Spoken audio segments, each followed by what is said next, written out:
Welcome to the first 40 Sports Show with the squad. It's Black Thor and Puma. And we're going to start off with some quick hitters, man, some thoughts or questions that you may have before we get into all the other stuff we could talk about.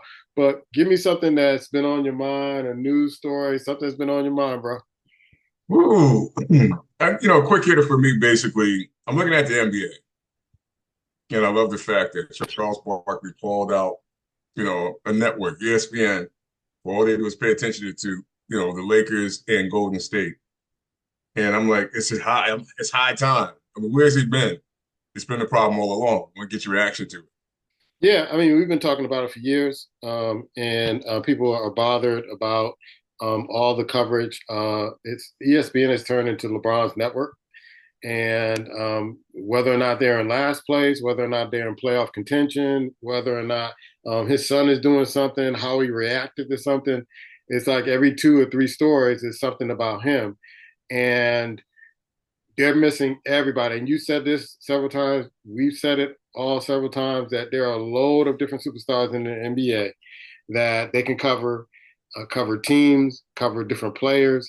That could be the new face of the NBA, and they just refuse to do it. Maybe they don't think that those people can hold it like LeBron has held it for the last 20 something years. I'm not sure, but he's 40. You're gonna have to let it go at some particular point. so dial it down, Yeah, please. Start to yeah. dial it down. I mean, he's 40. How long do you think you're gonna play? Another 5, 6, 7, 10 years? I noticed this when I look at some commentators. They don't like the fact that foreign players are basically can be nominated for MVP. They're kind of mad now that Jokic and the guy on OKC are the two top MVPs. And it's like, they're like, it should be an American player. I'm like, even for the face of the league, what that got to do with it, man? When I stand back, I don't get that. I don't get it either because they were trying to grow the league to be global, right?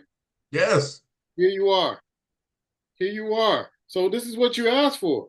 So you didn't expect them to outshine American players at that particular time when you wanted to put the game in a global market and have players from all over the world. You call the championship the world championship. Come on now. Now you're getting it. Now Yeah. you don't want it. So these players are more fundamentally sound. They're taking the NBA by storm, and I blame it. And Dr. DeWitt, who we had on the show last year, said AAU is the problem. They're not teaching these guys fundamental basketball. They're coming in there and they're just running up fast break, throwing up threes, while other players have skills and they're playing at an optimal level and they're winning MVPs because of that level. So if you Yeah. continue not to hone in on the fundamentals of the game, here's what you have. Here's what you have. Foreign players winning MVPs in an American invented sport. All right, let's get to a story that I know we talked about a little bit on your podcast, and everybody saw it pretty much. I didn't see the aftermath. I don't watch First Take or anything, but LeBron in his confrontation with you know who from ESPN. And so I'll give you my thoughts because you asked me before. My thoughts is, we always knew Stephen A was a punk. He got punked by one of the weakest guys in the NBA as far as, well, he's not going to do anything as far as fight or hit anybody. He's not. Yeah, I mean, that's not his MO. He's not that guy. He's a big looking guy, big looking tough guy, but he's not a tough guy. And so I felt, and we talked about this when they were putting Bronny in the NBA, that LeBron is doing a disservice to his son. Because if he thinks that people aren't going to criticize his game or the moves that the Lakers made to put him on the team, he's sadly mistaken. People are going to talk about it. He's a grown man now. You put him in a grown man league, you got to start treating him like a grown man. And if he's not playing at that level, then people have the right to say that. So you can't take it personally as a father to come in there and try to save your son for criticism. You put him in this situation. You didn't let him go and play in college so he can learn the game and develop. You put the Lakers, gunned it to the Lakers head, hey, draft my son. They did. You're paying him all that money, and he's not even a good G League player at this particular point. So the criticism is valid. I thought that the commentator or host backed down. And from what I hear, he didn't really address it in his show. I don't watch the show. He didn't really address it. And This is what I mean by when we talk about LeBron taking over. It's like they aired the story and made it a big story. Like you can't say anything and let this be a warning. You say something about LeBron, LeBron's gonna be after you. No, I'm still gonna say it. He's ass. He's ass as a basketball player. Your thoughts, man? No, I agree 100%. I'm not even mentioning the idiot's name that got punked because, we all knew he was a punk from day one. And I just don't understand it, man. And I said this before, and I'm gonna focus more on this because you covered so much of it, and I don't want to kind of repeat some things you said. But what I don't understand is if he's your son, how he sucks at basketball. What did you teach him? Forget AAU, forget college, bro. What were you doing with your son? Because I can look at Curry. His father was a good shooter. At some point, you're going to believe his father kind of helped him with his game playing basketball to some extent. Yeah. LeBron, how did your son, talent or no talent, stinks the way he does? What did you do with him? What did you basically you bully people, I'm sure, throughout his lifetime to favor him, whatever, but you haven't taught your son how to be a good basketball player, right? That's your role as a father, or could have been his coach. So to me, a lot of this falls back on you. You want to run up on people and don't talk about my son. Well, bro, where were you raising your son to be a basketball player? And to me, that's the big picture. Because a lot of people aren't going to say that. But you got to be kidding me. And you look at the Mannings, the quarterbacks. Their father was a quarterback. We got Peyton and Eli. Guess what?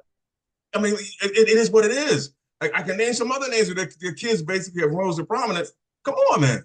You look at Patrick Mahomes. His father played baseball. At some point, he played with his son to get him to be where he is. I don't understand how your son come out to be this lackluster. Are you more concerned about what people are saying about him? To me, that reflects on you poorly as a dad, boss. Honestly. And no one else will say it. Damn it, I'll say it. And I've been saying this for a while. It's like, bro, if anyone, your son should have came out kicking ass in basketball, man. Kicking ass. But you know what? You didn't spend any time cultivating him. You didn't spend any time basically teaching him. You didn't. You just put a ball in his hand and gave him a last name and figured that was enough. And now you're really realizing it's not. You should be grateful to the Lakers that they decided to bring your son there and give opportunity to be on the same court as your son. I don't even understand the importance of that anyway. I really don't. Let's be honest, man. The mere fact that your son got a belt there playing with you, really? I don't get it. But that's just me, and I'm a father. My son has to do what I do. My son has his own life. He's been blessed with his own gifts. And that's the sad thing about it, man. So you can walk up to people, get a network, afraid of you, what the case may be, but your son is not going to make it in the NBA. He's not. At the end of the day, that's not going to improve his dribble. That's not going to improve his shot. That's not going to improve his rebounding. He's in a lost space. And I feel sorry for him. I said this before, because at some point, the roost is going to go home to roost. When you're not there, what are you going to do in the NBA? If they release him, what is he going to do? Go drink red wine with you? Yeah, the comedian Aries said it best. Like when LeBron's mom tried to step in and protect her son on the court years ago, and he told his mom to sit her ass down.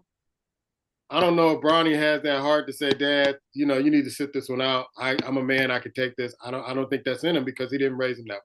Didn't raise him that way. And we saw this coming. It's not like, we got sideswiped with this. There's no way this guy, when I watched him at USC last year, he should be on an NBA court right now. He couldn't even get on in the lineup. The coach did him a favor putting him in the lineup, giving him a few minutes to go out there and, run around so, ESPN can show the highlights of him running around. But other than that, he should have left him in college, let him develop. But he pushed this. He forced this on us as NBA watchers, NBA spectators. He forced this. This is what you get when you force something that shouldn't be. It shouldn't be. You should have let him develop his game in college. He didn't need the money. He probably got an NIL because, he had the name. But I look at Scottie Pippen. Scottie Pippen is not one of my favorite people. But he got two sons. One plays professional, another one playing in college. They are balling. You can tell. Matt Barnes' sons, they are balling. Carmelo Anthony, he has a son, balling. But they're letting them develop. They're letting them develop. Go through AAU, go through high school, go to college, make your bones there, and then make a name for yourself. There are a lot of NBA players, a number of NBA players who had sons that play, and you can tell the ones that develop their game, went through the right processes to get there. But with LeBron James fast tracking Bronny, we knew it was a train wreck, ready to happen, and it did. The Lakers, you're dumb to even draft him. You're letting him run the Laker organization, and this is what you get. I don't think the Lakers at this point care about much other than dollars, bro. Probably not. Probably not. But have you been watching college basketball? Or are you waiting, man? You got to make your decision, man. You got to make your decision. What's your decision, man? I've given this long thought. I've talked to my people. They said to me, either way, Black, you're going into the Hall of Fame. You won 3 straight. You're going in. So they said, what they advised me to do is to take this year off. Take it off. Take it off. They take this year, let the lead forward. If we come back next year and come back strong, because you just don't have it in this year to win 4. And you don't, and you won 3. You prove your dominance. You win. No, you can't take this year off. No, ain't no load management when it comes to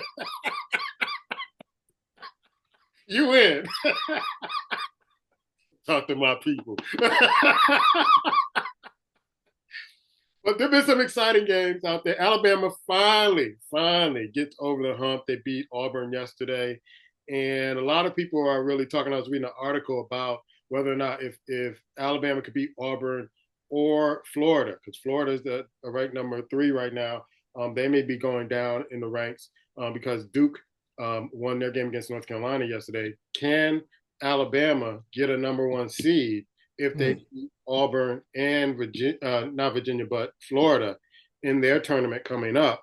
Would they qualify for a number 1 seed? St. John's is doing their thing. I'm really scared of them because they can cause some major damage. Michigan State won against Michigan yesterday. So it's championship week. A lot of the mid-majors are playing right now. This coming week, a lot of the power conferences are playing in their tournament. It should be very interesting. Your thoughts? No, it should be. I mean, it's amazing to think that St. John is scaring people. Man. They really are. You figured them last year to this year. And that's the school. I mean, it's good for them, the name of the school itself, and the school itself, because that's the name that's a throwback. With St. John, and to me, when you have the Big East basically dominating playing some good basketball, college is just more interesting. I just find it to be, maybe because I'm in this area, but for me, when you have names like that, resurface and come back, UConn, I'm not sure what's going on. I don't care. Nobody says that coach is writing a book. I bet he want to be on the sideline of the Lakers right now, bro. I guarantee he would love to be on that sideline of the Lakers. He had an opportunity, but it is what it is. They're definitely not going to do it 3 feet. That's not happening. I don't see it taking place. All right. So the brackets are going to be out next week. And so I know there's going to be a lot of great basketball coming up. I love this time of the year because you see a lot of teams you don't really see on TV a lot. And you see players that you probably would never see. And they're just balling out in these different leagues. And it's really exciting to see them kind of get their shine within their leagues, and then they go to the big dance. So, again, this is my favorite time of the year. And let's go back to NBA basketball. And we were just talking about the Lakers, and they're the number 2 seed now. And a lot of people are talking about whether or not they can pretty much run the table. I don't think so. LeBron is out for about 2 weeks. So he's not going to be there. What teams do you see kind of improving their position in the NBA playoffs before the season is over? I'm going to tell you, man, I watched Boston and Cleveland last week. And to me, I watched Boston play the Lakers recently. I mean, I think if Porzingis could stay healthy, I find it hardly going to beat them 4 games. I just do. But we can't basically, bet on that because he has never stayed healthy. But Boston has a thing where they run out, they get these 3 points, they build these quick leads, or they build a lead and they just go to sleep. And that's what they did against Cleveland. They did it again against the Lakers, but they was able to get bailed out. And I think that's going to come back to bite them. I think it's going to come back to bite them. They don't play 4 quarters of just straight, strong basketball. They run out to these leads, and then they lose their energy. Then they fight to try to maintain it. And I'm going to tell you something, man. I think Cleveland's being overlooked. I think OKC is being overlooked. I think these 2 teams basically are coming strong, and I think they have what it takes to basically handle and kind of, if they get there, take care of Boston. I'm looking at Denver, and I just don't see enough on that team. I just don't see enough. And then, Jokic is still Jokic. He's still not, to me, he's not what he was maybe a year ago, 2 years ago. And they don't have enough on their team to just kind of, there's not enough on their bench to kind of really get it done.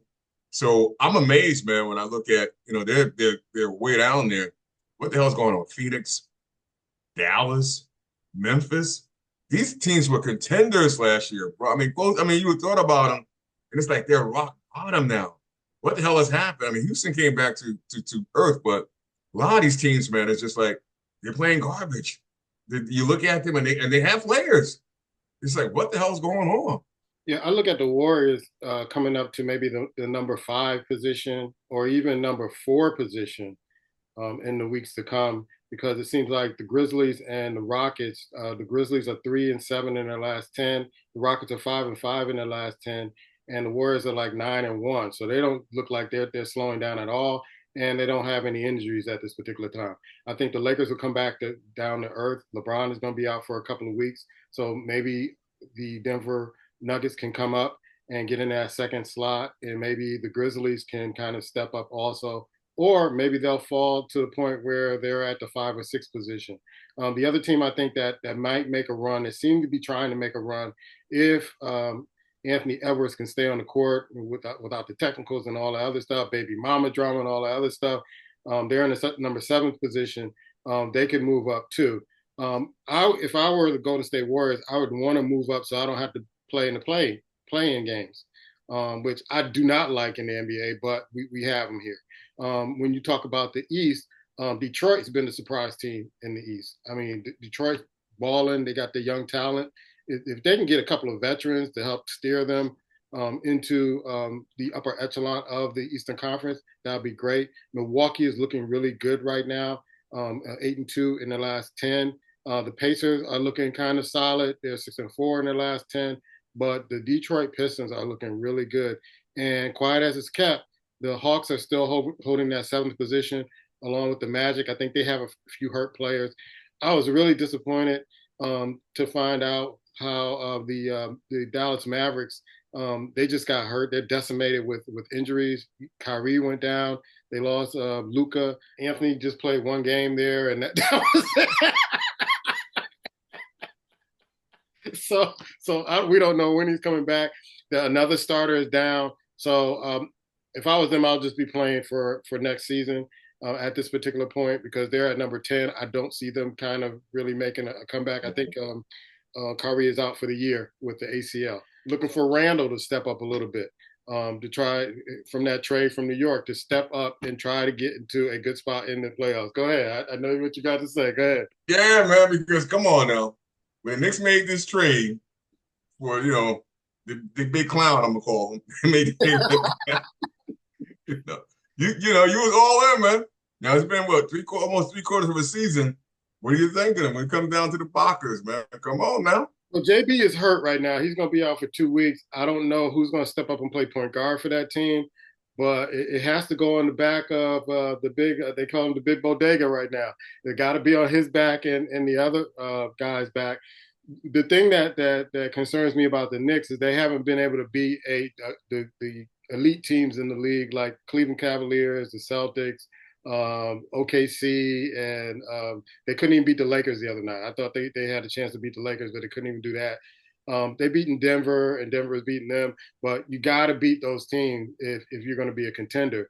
And so I don't know what Tibbs is going to do to try to rectify that, but we'll see. We'll see. They're sitting at number 3 right now. They're about 4 games ahead of the Bucks, and that's why I say the Bucks may make a run, because they've been winning about 80% of their games as of late.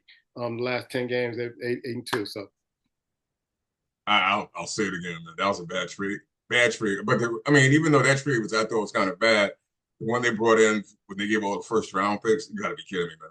Yeah. You got to be kidding me. I mean, that team is just Knicks. They find a way to look good, and then they find a way to screw it up. They've been doing it for the past 30 years, bro. We're used to it. I tuned them out, but it's amazing, man. You just look at them in that 3rd place. Come on, that's a fantasy, bro. They ain't gonna last long. I'm gonna predict they won't. They might get tossed in the first round of playoffs. You think they're gonna get tossed in the first round? I wouldn't be surprised, bro. Let me Would look not be surprised. who they may play in this first round. Mm-hmm. They be playing the Mm-hmm. Pistons or the Pacers. So Yeah, I wouldn't be surprised, bro. yeah, Would not be surprised. okay. So if it ended now, it's the Pistons or the Pacers at this particular point. So Mm-hmm. that's we'll see. We'll see. Yeah. I'll put a pin in this show. We'll see. We'll see. Ooh. Oh yeah, man. There's been some stuff going on in the NFL, man. I know I said last week I don't really talk too much, but you got Devontae Adams going over to the LA Raiders for the most part. The LA Rams, defensive lineman, huh? LA Rams or Oh, Raiders? I'm sorry, the Rams. I'm sorry, the Rams. What's the guy for the Cleveland Browns signs a mega deal with Cleveland Browns to stay there, bro? He's getting 40 million a year, for like I think 3 or 4 years, nice extension. And you got Metcalf went to the Steelers. The Steelers, Yeah, your team, man, your second team, or might yeah. be your first team now. He goes to the Steelers, and as quiet as it's kept, maybe not that quiet. The New York Giants are thinking about signing Aaron Rodgers.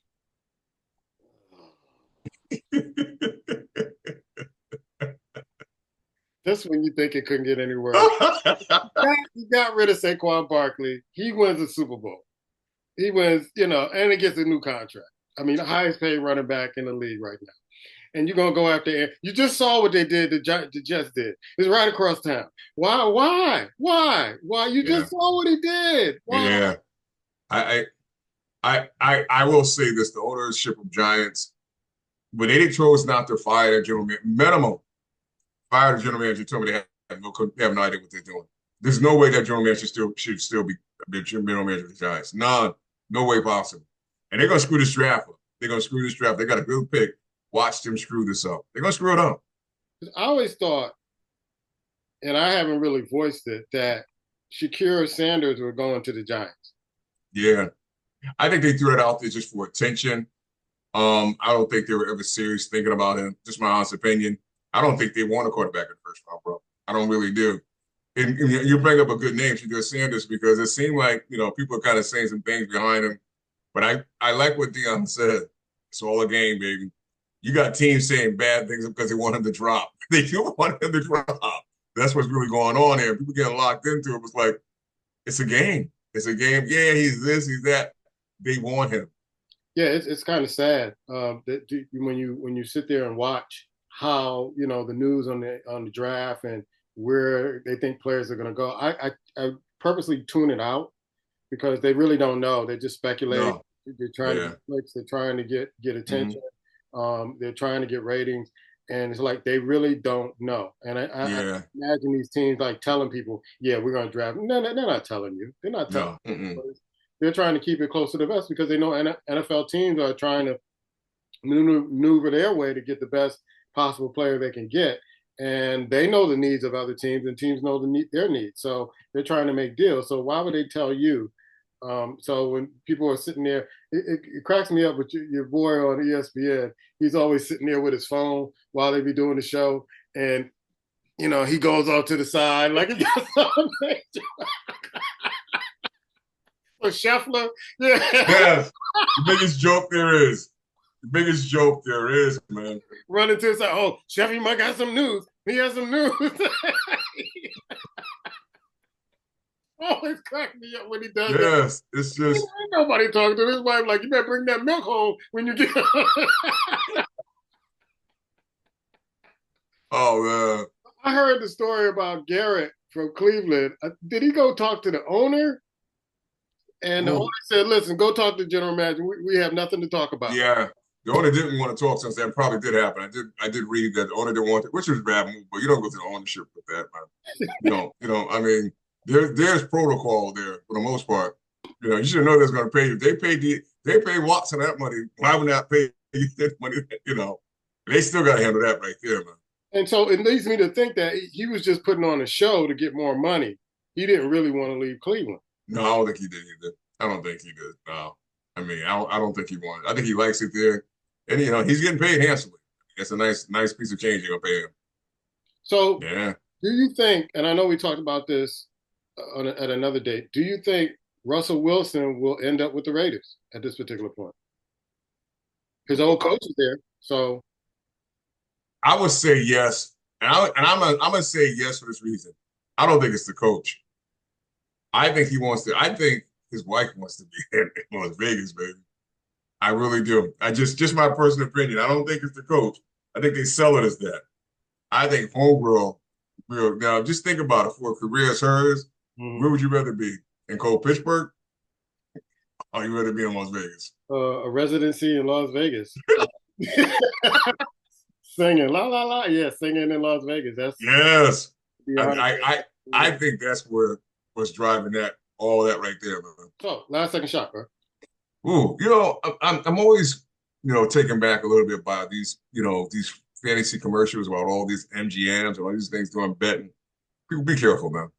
Be careful because you can really get caught up losing a lot of money doing this. And trust me, the odds are against you.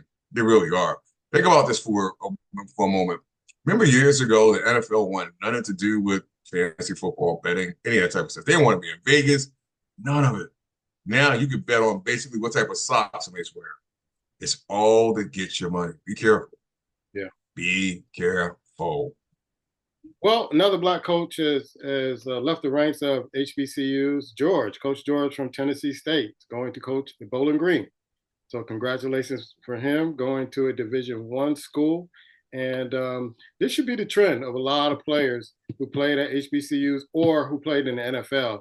And I'm not saying go to HBCUs, make your bones and leave, but if you want to get in coaching, that is a rich, rich ground for coaching and learning your craft, and also teaching other players that go to those schools how to be professionals, how to make it in the NFL. So congratulations to Coach George. That's our show for this week. We will see you next week. Peace.